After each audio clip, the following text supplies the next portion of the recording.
আমার সাথে গুনগুনাইয়া বলেন, ও প্রিয় হাবিব পাগলের রাখছ কেন দূরে, ও প্রিয় হাবিব পাগলের রাখছ কেন। পাগল হইল ওয়াজ করনি জুব্বা দিলা তারে, পাগল হইল ওয়াজ করনি জুব্বা দিলা তারে। আমি পাগলা কিছু চাই না, চাই যে নবী তোমারে। কন্যা ইয়া রাসূলুল্লাহ, আমি পাগলা কিছু চাই না, চাই যে নবী তোমারে। ও প্রিয় হাবিব পাগলের রাখছ কেন দূরে, পাগলের রাখছ কেন।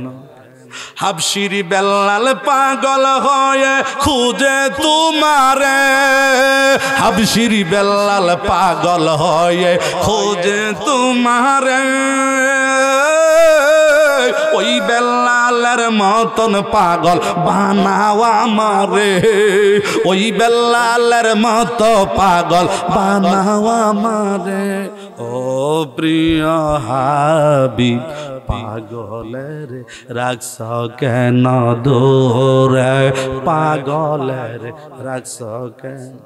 হযরত জাবের প্রেমিক হয়ে দাওয়াত দেয় তোমারে, মরা সন্তান জিন্দা হইল নবী তোমার কারণে। হযরত জাবের প্রেমিক হয়ে দাওয়াত দেয় তোমারে, মরা সন্তান জিন্দা হইল নবী তোমার কারণে। আল্লাহু আকবার বলেন। নারে তাকবীর, নারে রিসালাত। কামেল্লা দরবার শরীফ, পীর সাহেব কেবলার আগমন, পীর সাহেব কেবলার আগমন, আল্লাহর ওলির আগমন। আল্লাহ আমাদের সবার তুমি কবুল করো, সকল বলেন আমিন। আরো জোরে বলেন আমিন। এই মাহফিলটা করতে আমার যুবক ভাইদেরকে অনেক কষ্ট হয়েছে। তারা যে মিল্লা মিশা, আমার যুবকরা অনেকে স্বপ্নে দেখছে মাহফিলটা করণের লেগিয়া, সুবহানাল্লাহ কর।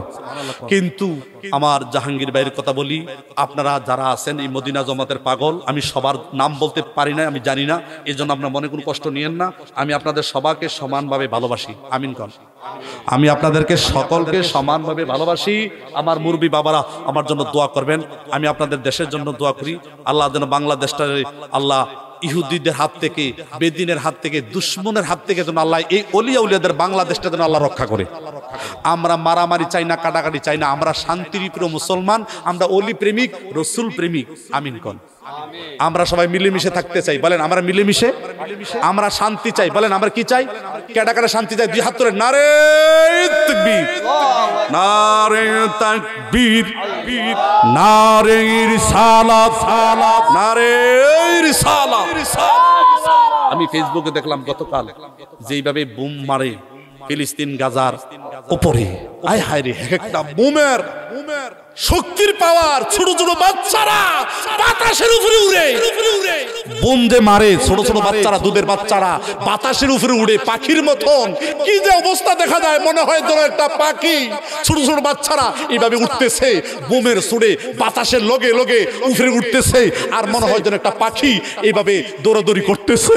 আমার এই গাজার ছোট ছোট শিশু বাচ্চারা, ফিলিস্তিনের মা মহিলার পানি পালাইয়া পালাইয়া কাঁদতেছে। একটা মানুষ দেখলাম, তার মাও নাই, বাপও নাই, তিনটা ছেলে ছিল, ছেলেও নাই, পথ হারাইয়া কান্দে, কিচ্ছু নাই, খানা নাই, পানি নাই, 3 দিন পার হয়ে গেছে।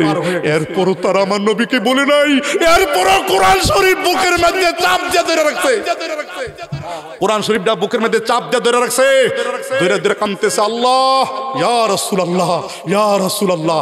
কিছুক্ষণ পর পরে নারে তাকবীর, নারে তাকবীর। মহিলাটা 3টা ছেলে হারাইয়া, স্বামী হারাইয়া, সব কিছু হারাইয়া, 3 দিন ধরে খানা নাই, পানি নাই, কিচ্ছু নাই।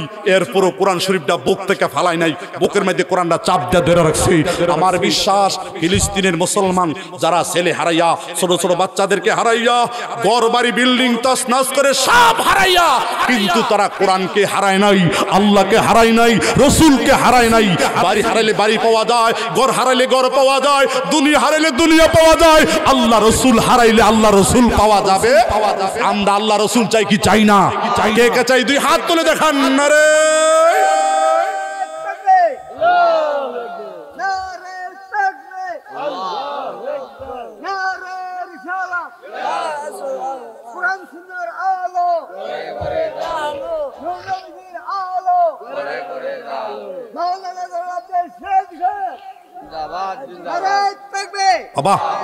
আর চুম্বকটা কথা কয়ে যাই, আপনার আমার মুরব্বী, আপনার আমার, আমি আপনার মনে করি আমার ঘরের মানুষ। আমিন মানুষ। কিয়ামতের আলামত কিন্তু প্রায় দেখা দিয়ালিছে। আব্বা আম্মারে ফর মনে করবো, ছেলেমেয়েরা আব্বা মা বয়স হয়ে গেলে গিয়া তারা শত্রু মনে করবো, ফর মনে করবো। চিকিৎসা টেহা দিত না, হাত বিছিয়া ভিক্ষা করে টেহা নেওয়া লাগবো। কিন্তু হুতেরা ইচ্ছা করে মা বাবার টেহা দিত না, অথচ লাখ লাখ টেহা তার নামে ব্যাংক অ্যাকাউন্ট হয়ে রয়েছে। আব্বা ওষুধ খেতে টেহা পায় না, বলেন আব্বা ওষুধ খেত, আম্মা চিকিৎসা করতে টাকা পায় না। কিন্তু খবরদার, কিয়ামত কিন্তু দেখা দিচ্ছে। আমি দেখতেছি অনেক ঘরে মা বাপ কাঁদতেছে, কুয়াইয়া কুয়াইয়া, টাকার অভাবে চিকিৎসা চলে না, ছেলে মেয়েরা চাকরি করে লাখ লাখ টাকা ব্যাংক বিলিছে ফেরে রয়েছে। কিন্তু বিবি যদি অসুস্থ হয়ে যায়, লাখ লাখ টাকা বিবির পিছনে চিকিৎসা করে, মাদ্রাজ নিয়া, সিঙ্গাপুর নিয়া। আরে বয়স্ক মা টাকার কারণে চিকিৎসা করতে পারে নাই, ওষুধ খাইতে পারে নাই। তাইলে নবীজি বলছে শেষ জমানে আমার উম্মতের ভিতরে মা বাপ বয়স্ক হয়ে গেলে মা বাবার প্রতি তাদের দরদ থাকবে না সন্তানের, কিন্তু বিবির প্রতি 16 আনা দরদ থাকবে, মায়া থাকবে, মহাব্বত থাকবে। মা বাবার প্রতি ঘৃণা আসবে, মা বাবাকে দেখলে যেন তিতা তিতা লাগে, কেমন কেমন লাগে। কিন্তু আজকে সেই যুগটা আমরা সেই যুগটা পাচ্ছি। মসজিদ হবে ঘন ঘন, বলেন মসজিদ হবে কি ঘন ঘন, মসজিদগুলো হবে খুব দেখতে সুন্দর, মুসল্লি থাকবে ভরা, কিন্তু মুসল্লিদের ভিতরে ঈমান থাকবে, বলেন ঈমান থাকবে। পরীক্ষা নিরীক্ষা করে দেখবেন, আমি আমার ক্ষুদ্র জীবনে দেখছি। কিন্তু এখন বেশে, লেবাসে, সরতে কত রকমের দরবেশ দেখা যায়, আলেম দেখা যায়, নেককার আল্লাহওয়ালা। এই আল্লাহওয়ালা নেককার সরত দইরা দইরা টুফিদারি ফাগরি আবা কাবা হইরা আমার ঈমান দি হুরুট করবে, নষ্ট করবে। কিছুদিন আগে দেখছেন না, আমার খাজা মাইনুদ্দিন চিশতি আজমিরওয়ালা, যিনি 1 কোটির কাছাকাছি লোক হিন্দুরে মুসলমান বানাইছে। আর সেই খাজা মাইনুদ্দিন চিশতি আজমিরওয়ালাকে, যিনি হিন্দুস্তানের জমিনে সুলতানুল হিন্দ, হিন্দের বাদশা, নবীর আদেশে যিনি হিন্দুস্তানে দ্বীনের দাওয়াত নিয়ে গেছেন, যার হাতে 1 কোটির কাছাকাছি লোক মুসলমান হইছে। ওই সময়ে যে লোকটি মুসলমান হইছে, 1 কোটি লোক বাড়তে বাড়তে এখন কয়েকশো কোটি। সুবহানাল্লাহ কইতেন না? যার দ্বারা আমাদের ইসলাম পাইলাম, যার দ্বারা দ্বীন পাইলাম, যারা আমাদেরকে কালিমা পড়ে মুসলমান বানাইলো। আর সেই খাজা মাইনুদ্দিন চিশতি আজমিরওয়ালাকে বলে বুয়া। বুয়া খাজা মাইনুদ্দিন নাকি বলে বুয়া। মসজিদে বইয়া ইত্তেকাফ করে লোকটি এডির তালিম দেয়, খাজা বাবা বুয়া, খাজা বাবা বুয়া, খাজা বাবা বুয়া। এই কথাটা সে 5 বার দৌড়াইয়া ওই ইত্তেকাফা লোকটিরে, মুসল্লিরে মুখস্থ করাইছে। কতটা খাজা বাবা বুয়া, খাজা বাবা বুয়া। আসলে কি খাজা বাবা বুয়া না এ বেয়াদব বুয়া? তে বুয়া। খাজা বাবা কোনোদিন বুয়া হতে পারে নাই। খাজার নামে এত বড় মিথ্যা যে বলে বুয়া, মনে করতে হবে তার কোনো না কোনো জায়গার মধ্যে ডিস্টার্ব আছে, বেজাল আছে। কারণ কি, আল্লাহর ওলিদেরকে যে ব্যক্তি নেগেটিভ, খারাপ মন্তব্য করে, বাজে মন্তব্য করে, আল্লাহর ওলিদেরকে ধিক্কার দিয়ে কথা বলে, মান আদালি ওয়ালিয়ান ফাকাদ আযানতু বিল হারবি। আল্লাহ কয় আমি দড়ি না, ধরলে কিন্তু ছাড়ি না। আমার ওলিদের বিরুদ্ধে যারা আঙ্গুল তোলে, আমি আল্লাহ তার বিরুদ্ধে যুদ্ধ করি।